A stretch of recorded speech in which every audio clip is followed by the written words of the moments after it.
It is fair to say that none of the people who deny evolution exhibit any understanding of what it is. But it's not always their fault, because many of the people promoting evolution don't know what it is either. Hollywood producers certainly don't. Are they the next link in the evolutionary chain, or simply a new species of humanity fighting for their share of the world? The word evolution simply means change over time. But in the context of science, that word refers to an aspect of biology. Specifically, it is a process of varying genetic frequencies among reproductive populations, leading to usually subtle changes in their morphological or physiological composition, which, when compiled over successive generations, can increase biodiversity when continuing variation between genetically isolated groups eventually lead to one or more descendant branches increasingly distinct from their ancestors or cousins. Or more simply, it is how life forms diversify via descent with modification. To put it another way, it is the method by which cats branched into so many different breeds within several distinct species in a half a dozen genera. Creationists usually accept that this happens, and sometimes they even accept how this happens, but they don't call it evolution, because they've been conditioned to execrate that word and utter it only with a distasteful sneer, so they use other, safer words, but which don't mean quite the same thing. The problem creationists have with evolution is not that it challenges belief in God, because it doesn't. Their problem is that evolution, like every other field of science, challenges the accuracy and authority of the storybooks which creationists equate to God.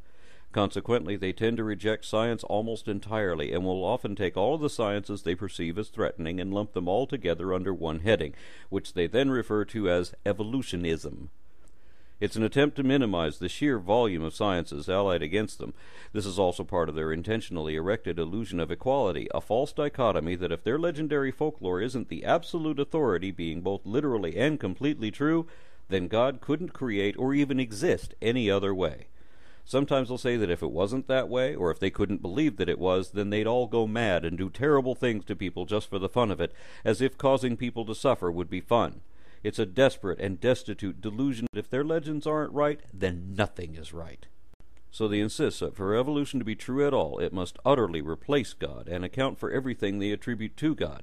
So whenever they meet someone trying to explain or endorse evolution, the first thing creationists may ask is where everything came from, not just living things, but all matter and energy in the universe, as if evolution should account for the origin of life, the universe, and everything.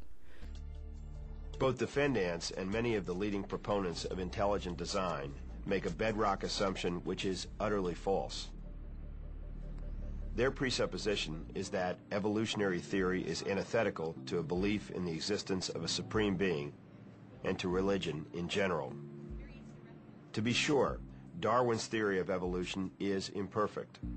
However, the fact that a scientific theory cannot yet render an explanation on every point should not be used as a pretext to thrust an untestable alternative hypothesis grounded in religion into the science classroom or to misrepresent well-established scientific propositions.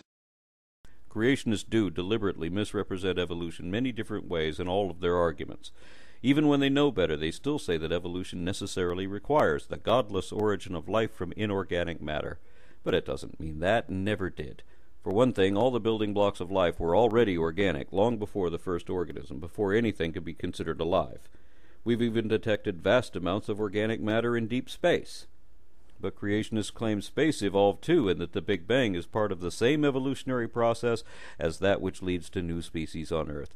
So they often say that evolution requires something coming from nothing, which is ironic, since creationists believe that themselves, while strict scientists do not. Obviously, no aspect of biology has anything to do with how the Earth formed or where anything else in the universe came from.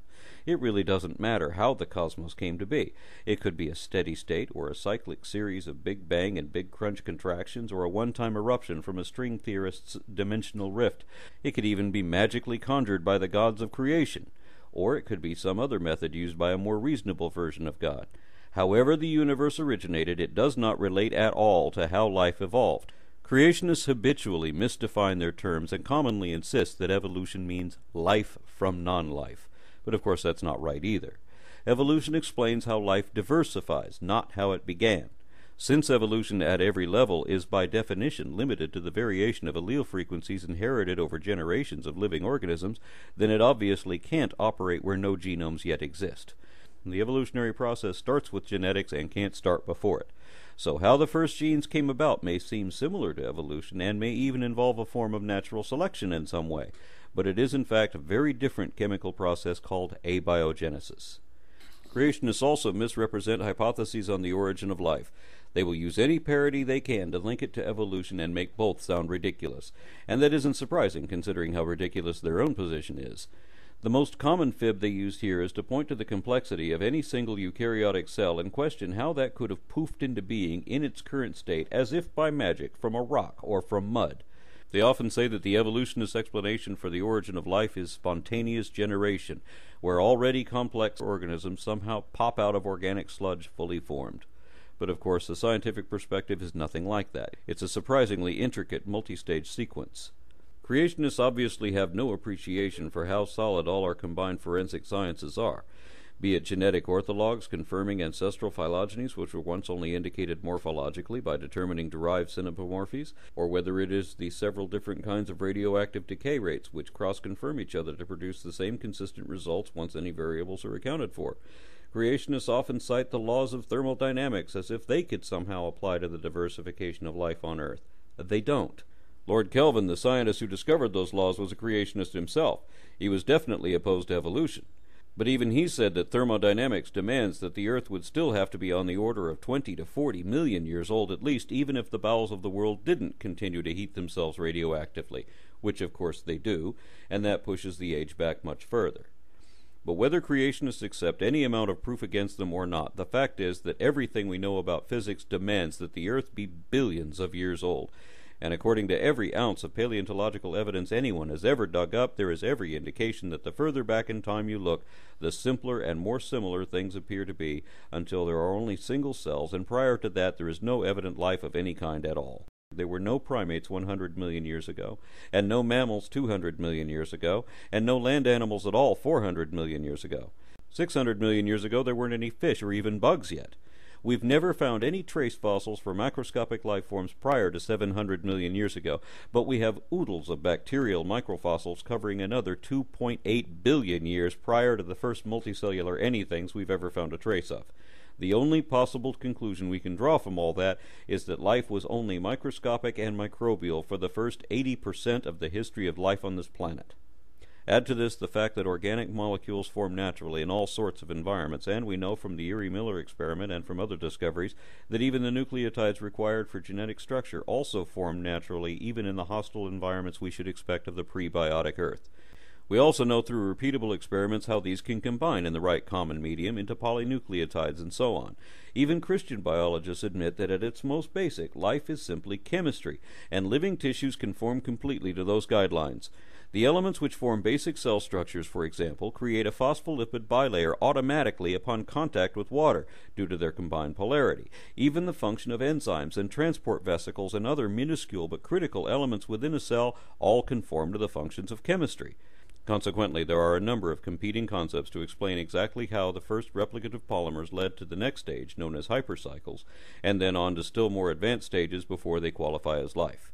Teams of biochemists around the world are still working out the long, complicated string of chemical combinations which began with simple and already self-replicating polymers and eventually led to the first metabolic cells capable of maintaining some level of homeostasis, a balanced internal environment.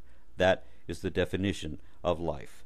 Viruses are not considered to be alive even though they can be killed because they lack metabolism, which is an independent internal chemical process.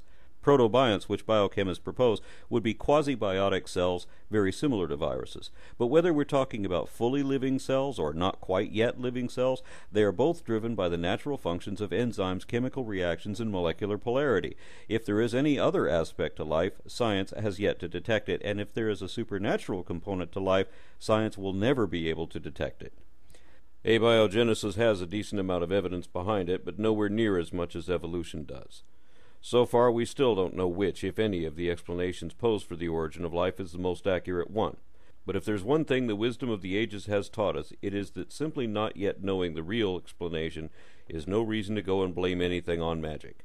Besides, even if a god did appear and summon the first life into being billions of years ago, there is still no question but that life has certainly evolved since then and is still evolving now.